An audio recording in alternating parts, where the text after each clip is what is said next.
സകലവിധ പൈശാചിക ബന്ധനങ്ങളിൽ നിന്നും മോചനം ലഭിക്കുന്നതിനുള്ള പ്രാർത്ഥന. സ്വർഗത്തിലും ഭൂമിയിലുമുള്ള എല്ലാ അധികാരവും എനിക്ക് നൽകപ്പെട്ടിരിക്കുന്നു. ആകയാൽ നിങ്ങൾ പോയി എല്ലാ ജനതകളെയും ശിഷ്യപ്പെടുത്തുവിൻ. വിശ്വസിക്കുന്നവരോടുകൂടി ഈ അടയാളങ്ങൾ ഉണ്ടായിരിക്കും.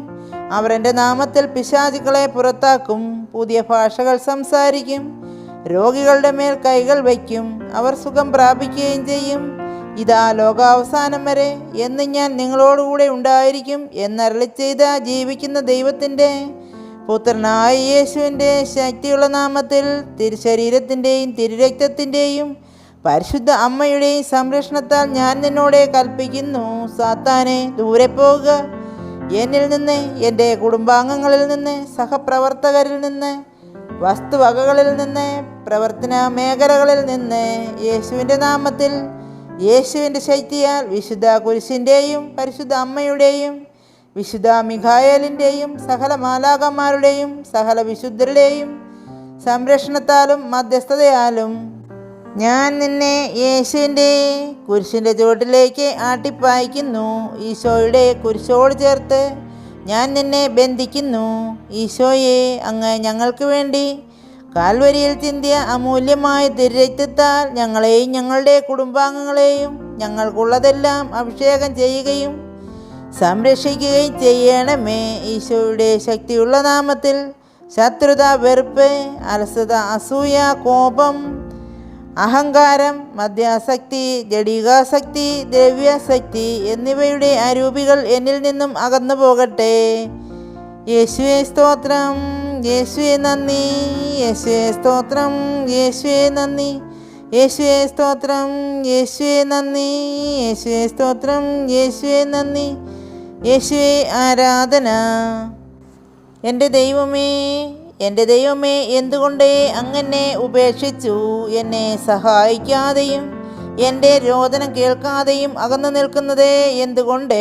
എൻ്റെ ദൈവമേ, പകൽ മുഴുവൻ ഞാൻ അങ്ങയെ വിളിക്കുന്നു, അങ്ങയെ കേൾക്കുന്നില്ല. രാത്രിയിലും വിളിച്ചപേക്ഷിക്കുന്നു, എനിക്ക് ആശ്വാസം ലഭിക്കുന്നില്ല. ഇസ്രായേലിൻ്റെ സ്തുതിയുടെ സിംഹാസനത്തിൽ ഉപവിഷ്ടനായിരിക്കുന്നവനെ, അവിടുന്ന് പരിശുദ്ധനാണ്.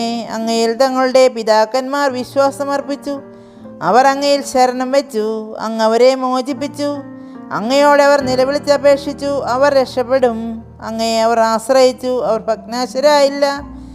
എന്നാൽ ഞാൻ മനുഷ്യനല്ല, കൃമിയത്രേ, മനുഷ്യർക്ക് നിന്ദാപാത്രവും ജനത്തിന് പരിഹാസ വിഷയവും. കാണുന്നവരെല്ലാം എന്നെ അവഹേളിക്കുന്നു, അവർ കൊഞ്ഞനം കാട്ടുകയും പരിഹസിച്ച് തലയാട്ടുകയും ചെയ്യുന്നു.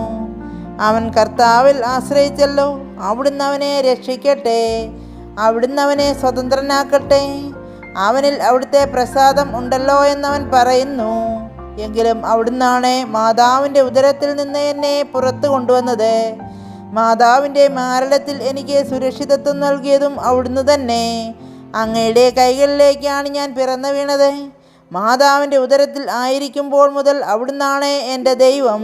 എന്നിൽ നിന്ന് അകന്നു നിൽക്കരുതേ. ഇതാ ദുരിതം അടുത്തിരിക്കുന്നു, സഹായത്തിന് ആരുമില്ല. കാളക്കൂറ്റന്മാർ എന്നെ വളഞ്ഞിരിക്കുന്നു, ഭാഷാൻ കാളക്കൂറ്റന്മാർ എന്നെ ചുറ്റിയിരിക്കുന്നു. ആർത്തിയോടെ അലറിയെടുക്കുന്ന സിംഹം പോലെ അവ എൻ്റെ നേരെ വാപ്പിളർന്നിരിക്കുന്നു. ഒഴിച്ചു കളഞ്ഞ വെള്ളം പോലെയാണ് ഞാൻ. സന്ധിബന്ധങ്ങൾ ഉലഞ്ഞിരിക്കുന്നു. എൻ്റെ ഹൃദയം മെഴുകുപോലെയായി, എൻ്റെ ഉള്ളിൽ അത് ഉരുകിക്കൊണ്ടിരിക്കുന്നു. എൻ്റെ അണ്ണാക്ക് ഓടിൻ്റെ കഷ്ണം പോലെ വരണ്ടിരിക്കുന്നു. എൻ്റെ നാവ് അണ്ണാക്കിൽ ഒട്ടിയിരിക്കുന്നു. അവിടുന്ന് എന്നെ മരണത്തിൻ്റെ പൂഴിയിൽ ഉപേക്ഷിച്ചിരിക്കുന്നു. നായ്ക്കൾ എൻ്റെ ചുറ്റും കൂടിയിരിക്കുന്നു. അധർമ്മികളുടെ സംഘം എന്നെ വളഞ്ഞിരിക്കുന്നു. അവർ എൻ്റെ കൈകാലുകൾ കുത്തിത്തുളച്ചു. എൻ്റെ അസ്ഥികൾ എനിക്ക് എണ്ണാവുന്ന വിധത്തിലായി. അവർ എന്നെ തുറിച്ചു നോക്കുന്നു. അവർ എൻ്റെ വസ്ത്രങ്ങൾ പങ്കിട്ടെടുക്കുന്നു.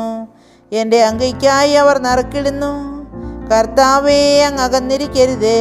എനിക്ക് തുണയായവനെ, എനിക്ക് സഹായത്തിന് വേഗം വരേണമേ.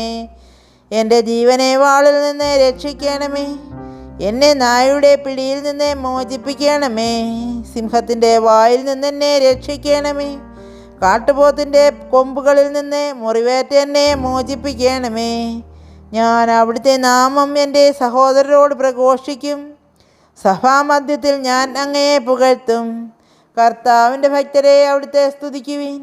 യാക്കോബിൻ്റെ സന്തതികളെ അവിടുത്തെ മഹത്വപ്പെടുത്തുവീൻ. ഇസ്രായേൽ മക്കളെ അവിടുത്തെ സന്നിധിയിൽ ഭയത്തോടെ നിൽക്കുവിൻ. എന്തെന്നാൽ പീഡിതൻ്റെ കഷ്ടതകൾ അവിടുന്ന് അവഗണിക്കുകയോ പുച്ഛിക്കുകയോ ചെയ്തില്ല. തൻ്റെ മുഖം അവനിൽ നിന്ന് മറച്ചുമില്ല. അവൻ വിളിച്ചപേക്ഷിച്ചപ്പോൾ അവിടുന്ന് കേട്ടു. മഹാസഭയിൽ ഞാൻ അങ്ങയെ പുകഴ്ത്തും. അവിടുത്തെ ഭക്തരുടെ മുമ്പിൽ ഞാൻ എൻ്റെ നേർച്ചകൾ നിറവേറ്റും. ദരിദ്രർ ഭക്ഷിച്ച് തൃപ്തരാകും. കർത്താവിനെ അന്വേഷിക്കുന്നവർ അവിടുത്തെ പ്രകീർത്തിക്കും. അവർ എന്നും സന്തുഷ്ടരായി ജീവിക്കും. ഭൂമിയുടെ അതിർത്തികൾ കർത്താവിനെ അനുസ്മരിക്കുകയും അവിടുത്തെ അടുത്തേക്ക് തിരിയുകയും ചെയ്യും. എല്ലാ ജനതകളും അവിടുത്തെ സന്നിധിയിൽ ആരാധന അർപ്പിക്കും. എന്തെന്നാൽ രാജത്വം കർത്താവിൻ്റേതാണ്. അവിടുന്ന് എല്ലാ ജനതകളെയും ഭരിക്കുന്നു. ഭൂമിയിലെ അഹങ്കാരികൾ അവിടുത്തെ മുമ്പിൽ കുമ്പിടും. ജീവൻ പിടിച്ചു നിർത്താനാവാതെ പൊടിയിലേക്ക് മടങ്ങുന്നവർ അവിടുത്തെ മുമ്പിൽ പ്രണമിക്കും. പുരുഷാന്തരങ്ങൾ അവിടുത്തെ സേവിക്കും. അവർ ഭാവി തലമുറയോടെ കർത്താവിനെ പറ്റി പറയും. ജനിക്കാനിരിക്കുന്ന തലമുറയോട് കർത്താവാണ് മോചനം നേടിത്തന്നത് എന്ന് അവർ ഉദ്ഘോഷിക്കും. നമ്മുടെ കർത്താവായ മിശിഹായ്ക്ക് സ്തുതി.